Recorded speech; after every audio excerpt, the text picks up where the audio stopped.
Hi, remember me? I'm the guy that said stay with me soon 2 months ago for my next video where you get to see me repair this lovely 4001 Heathkit weather station from the late 70s. It didn't come with any sensors, and the temperature sensors were easy to cobble together, but I didn't want to close the video out until I was at least able to get one of the wind sensors working for you. So I've spent the best part of 6 weeks trying to get this to do that. Come along for the fun.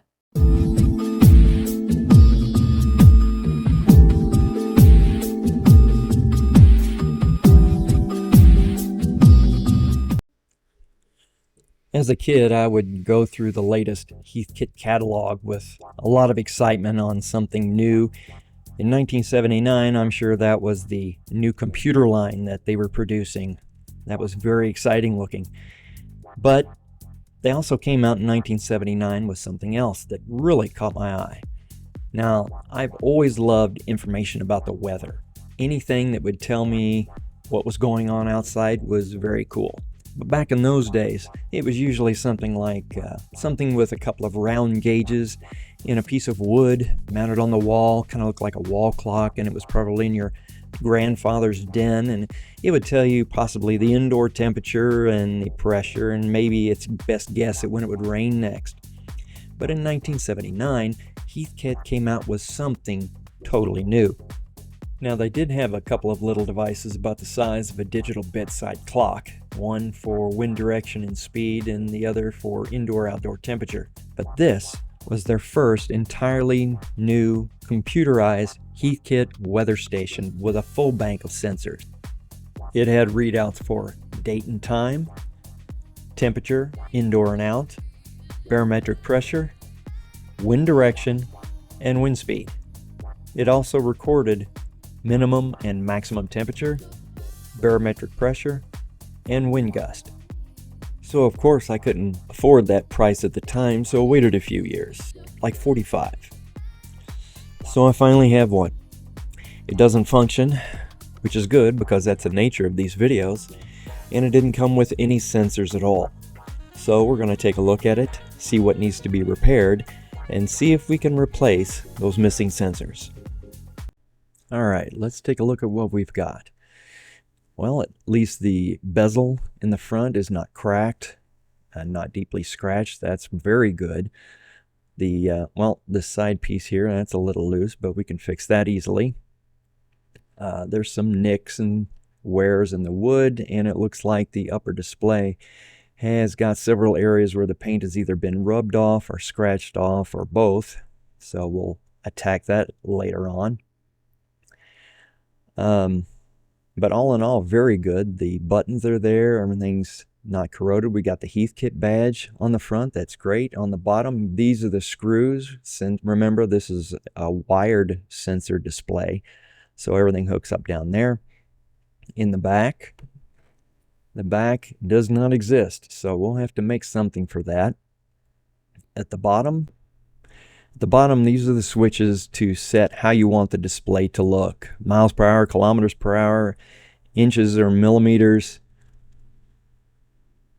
Celsius or Fahrenheit. I'll tell you, this main chip up here, the legs look very, very dark. I don't see any green crusties, but yeah, we're going to have to take that out and clean that up for sure.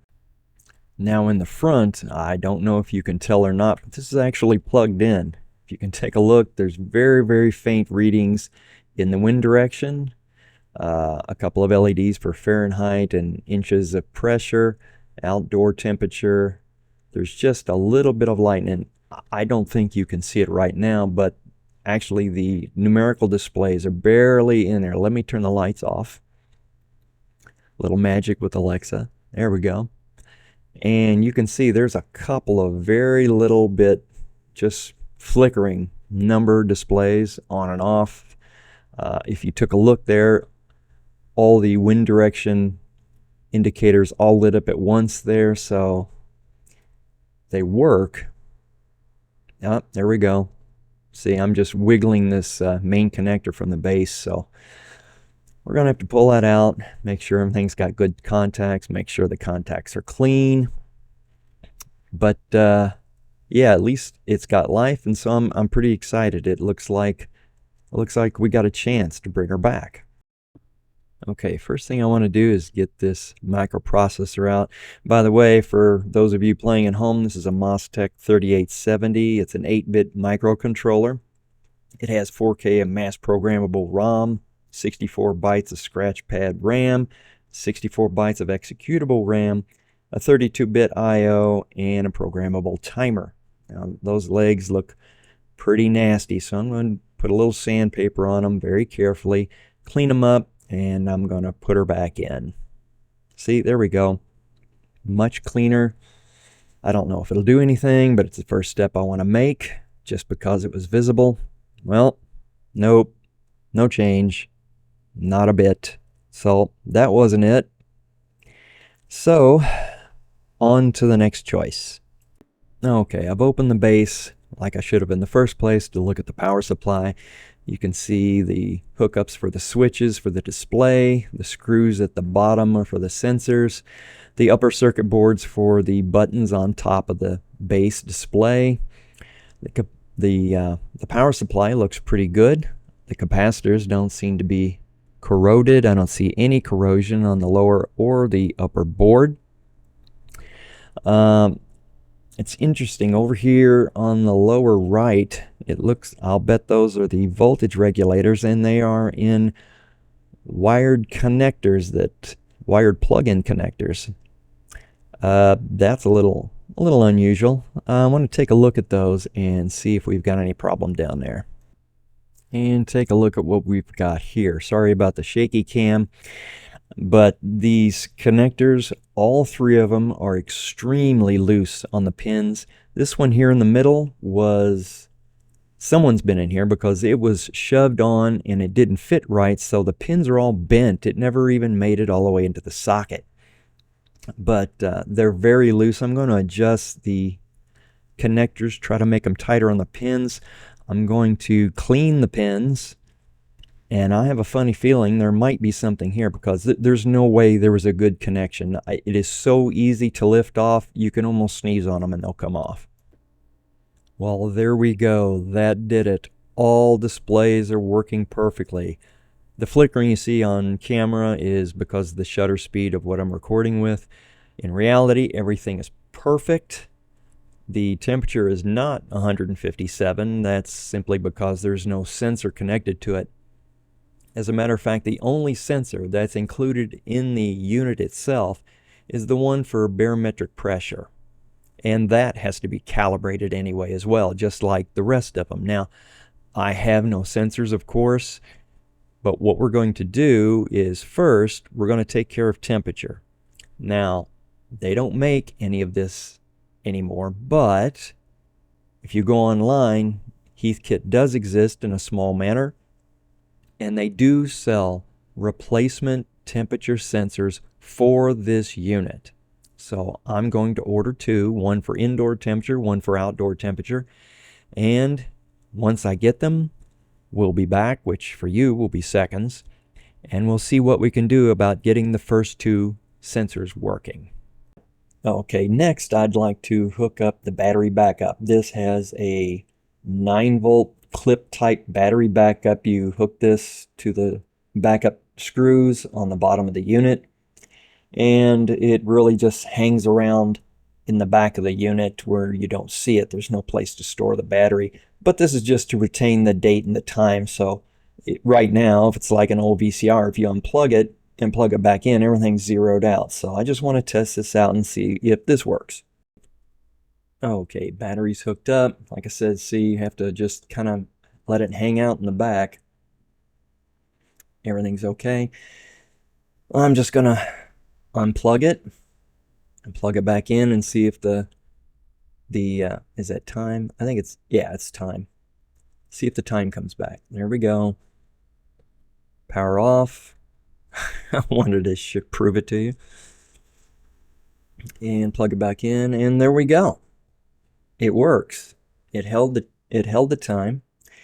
And that's awesome. So that's just basically one less thing I have to worry about. So cool. Okay, I'm going to speed this up by quite a bit. Just an overall cleaning. I want to get rid of that sticker and the glue under it and any dirt on the wood, and just, a nice overall cleaning before we go to the next step. So there.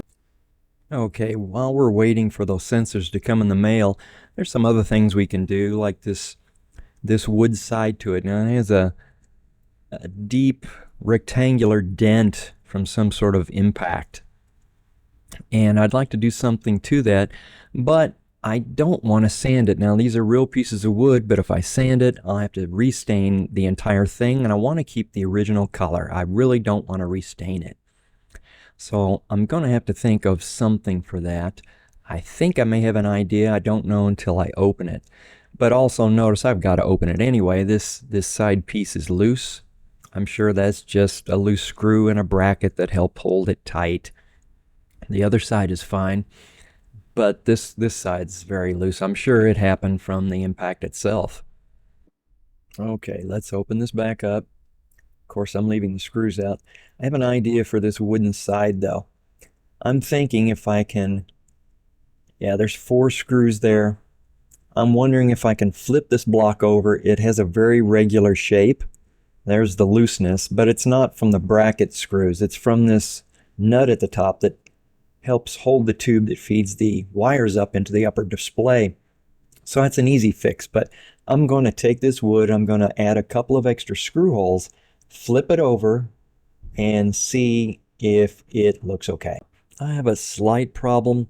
I test fit it, and this hole here is going to be visible above the top of the display, but I still think that it's going to be on the inside, and that still leaves the top looking much better. And I just think just this little hole here will be much less visible anyway. So I'm going to go through with this. I think it's a great trade-off. So here we go. That actually came out pretty good. I flipped it over, added new screw holes, and tightened the bracket right there. And it must have been a heavy impact. I had to rebend this. Oh, and here's something else I found out just now. Look, this was never soldered. We're going to add a little solder to that too. Now I plan on putting a back on this thing, making a new back, but notice this cable is nicely tied and fits down in where it belongs. And it's not in the way of adding a back. But this one over here on the right, it's just a big bundle of mess. I think, somebody's had it out and was working on something. So I'm going to remember, I've got to take the top off so I can paint this silver. And I'm not going to pull the cables apart. What I'm going to do is I'm going to take the top away from the base enough so I can spray paint this and then cover the rest of it with a shield so it doesn't get sprayed on. So I'm going to kind of do 2 things at once. First I'm going to sand this down a bit to try to make it smooth. I'm going to fix this cable so that it's not a big old mess. And then I'm going to unbolt the 2 uprights that you see. It's holding the upper display. I'm going to unplug the cables, and I'm going to pull those 2 parts as far away from each other as I can so I can isolate painting it.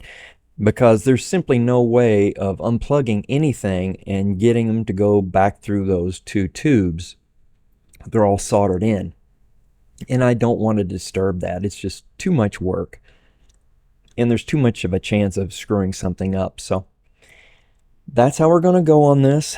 Hopefully there won't be any big problems. But I really I can't get it back on until I fix this cable anyway. It is just a mess and it's bulging out the back. So let's get that done.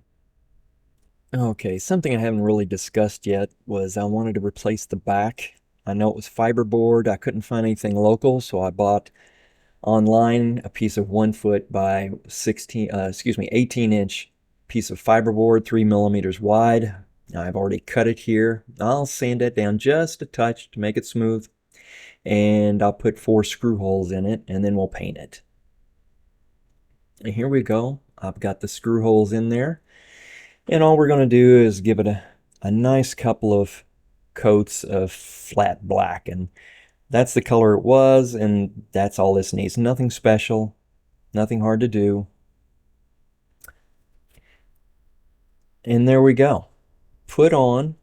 Actually, it looks a whole lot better than I was expecting for my work, so that's done.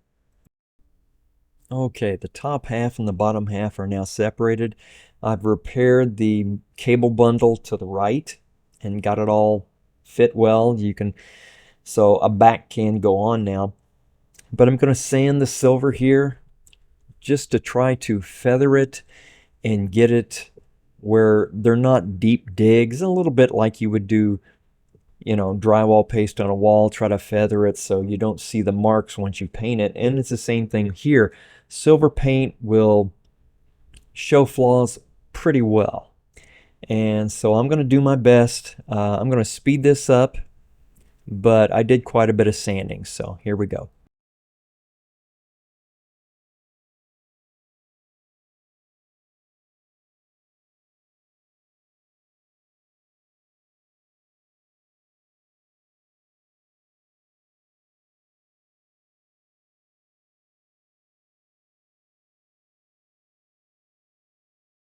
Okay, I was very careful with the tape. I made sure it was tight around the edges. I don't want spray paint on that bezel. It would be horrible to get off.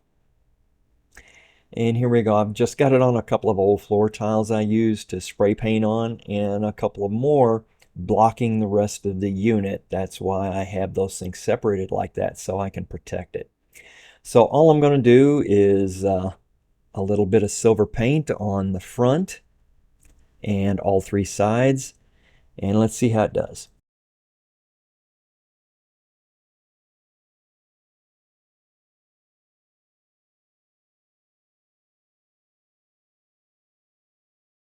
Okay, the paint job came out pretty good. I've reassembled everything. It's not absolute perfection. You can see slightly what was left of that main scratch. The problem is with metallic paint, anything that's not smooth with the product, if there's a dent or anything, the metallic paint really reflects the flaw. So, but, to tell you the truth, that's a whole lot better than it was. And we're going to live with that. That's not bad. Okay, it's been 2 weeks for Heathkit to get me my replacement temperature sensors. The replacement numbers for 100, 1727 and 1728, that is the designation part number for the indoor and the outdoor sensors. And this is supposed to be for weather units 1490, 4001, and 5001 kits. Let's open the package and see what we've got in here. All right, we've got a thin metal tube, a rubber sleeve, and the circuit board with the temperature sensor at the end. Now, as I told you, they don't have original components.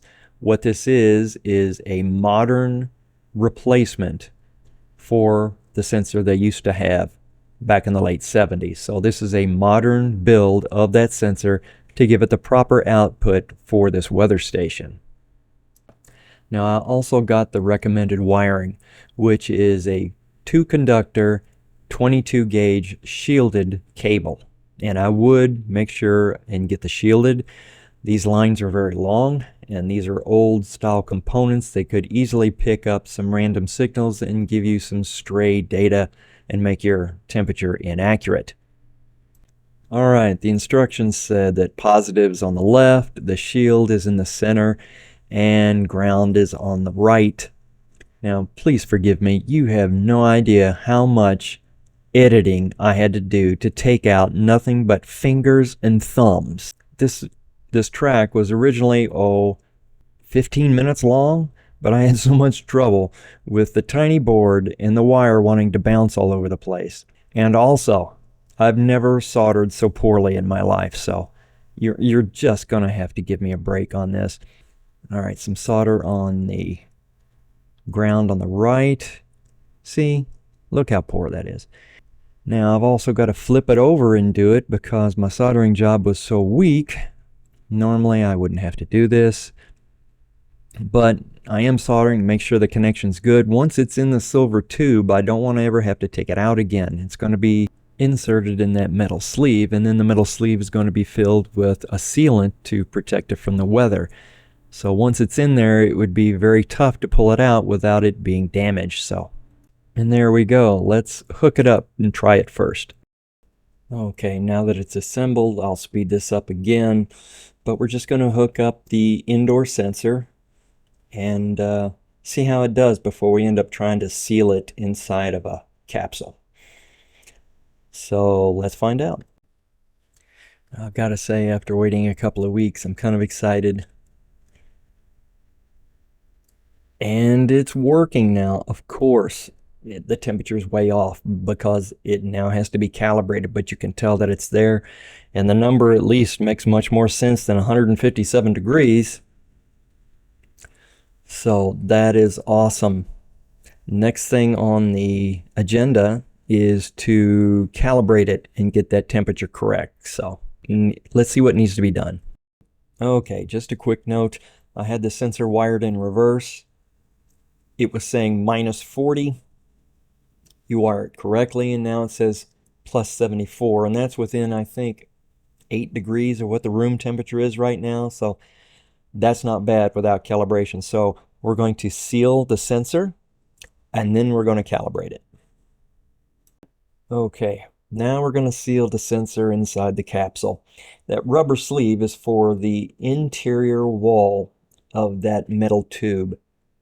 You put the rubber sleeve in and then use something like a small screwdriver to make sure it's up against the walls. It's just to make sure that the sensor does not short against the metal tube itself. So you take the sensor and you put it all the way in until you really want to try to make the sensor itself to touch the bottom of the metal tube. So it's a very tight fit, but it will fit without damage. You just push it in all the way as much as you can. There we go. And then we're going to just put in some sealant. You fill up the whole tube. You try to make sure there's no holes and that you've filled all the gaps in there. You squish it around. And then I'm just going to now let it hang right here straight down. I'm going to let it dry overnight, and I'm not going to touch it. Well, I said I wouldn't touch it. I want to make sure it's kind of the wires in the center. These are the adjustments for temperature calibration. The two at the bottom for indoor, the two at the top for outdoor, and the switch in the middle switches you to calibration mode. These adjusters are very dirty, and the temperatures were jumping around when I was trying to calibrate. You can disassemble these. You can pull the thumb wheel off on the right, pull back a metal clip on the left, and pull out that brass shaft, and you can clean the shaft and all the internals. I would recommend it. It stopped the problem I was having with temperatures jumping all over the place, and it's very stable now. You can download the instructions for calibration, which has several steps, and they're online, so I'd recommend doing that. Now this is a shot of me trying to calibrate the probes using the instructions that were included with the new sensor kit. But the problem is you're supposed to use cold water, put the probe in, let it stabilize, adjust to 32, then put it in a bowl of exactly 100-degree water, and do the same for that until it's 100 degrees, and you go back and forth a couple of times. But the problem is ice water stays stable at 32, but the hot water is constantly cooling. I tried this several times, and the problem is when I was finished with calibration, then I was checking accuracy. The warmer the room temperature is, the less accurate it became using two other temperature probes as a guide. So I went back and got the original instructions in the original user manual for the 4001 and used that. It's much easier. You don't use hot water, you just use the ice water, and the temperature is much more accurate and stays that way along the temperature spectrum. Now begins what ended up being 2/3 of the time I spent on this repair. This is the wind direction indicator. I knew I couldn't build anything of this kind of quality, and so I went online, and you can buy empty shells for wind direction and wind speed. And that's what this is. This is body parts only. There's no electronics, nothing in the center. You can see that you can put long screws and screw the top to the base, but it doesn't come with those screws. That is a problem. And it comes with this encoding disc, but I won't be using that anyway. Now, this did not come with bearings or a shaft either, so I measured what I would need for the length of a shaft and the diameter. The diameter, I wanted to match the interior diameter of the bearings that I was buying. So this all had to be bought at once. I measured right there at the top where you can see where a bearing would sit. So I measured the outer diameter and the width of a bearing and needed to know the interior diameter for the shaft. And believe it or not, I was able to find them. Now, I'm crossing my fingers on trying to build this because it's not like it was a kit where all these parts were made to go together. I was really taking a chance. See, that bearing actually fits in there perfectly. And the shaft itself, it's 4 millimeters in diameter, and so is the bearing's interior diameter. I'm hoping for a friction fit. And you can tell it wants to really bad, but the shaft has been cut from a longer piece of steel, and I need to get rid of the burring, so I need to sand the tip just a bit so I can get the bearing on the shaft. Okay, as you can see, I filed the edge of the shaft to get rid of the burrs, give it a slight taper so it'd be a little easier to get the bearing on.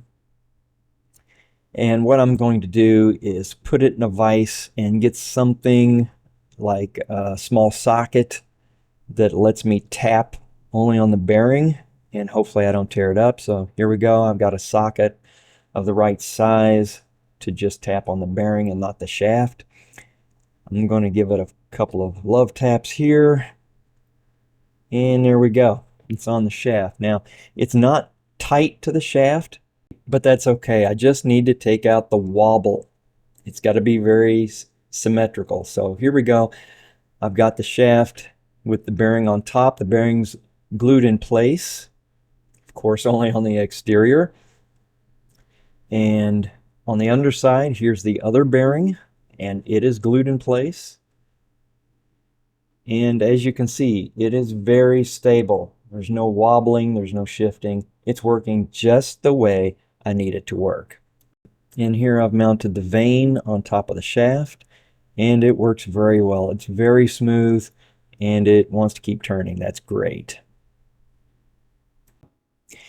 Now, I've included this so you can see I was making a decision on the design point between coming at it from two different aspects. This is a board from a very modern sensor pack for weather station that had other components go bad, but I was able to salvage the transmitter and receiver infrareds. And I thought, well, they're already mounted precisely. I thought I could basically use this and then only have to worry about making an encoder disc, and that it was small enough to fit and all of that.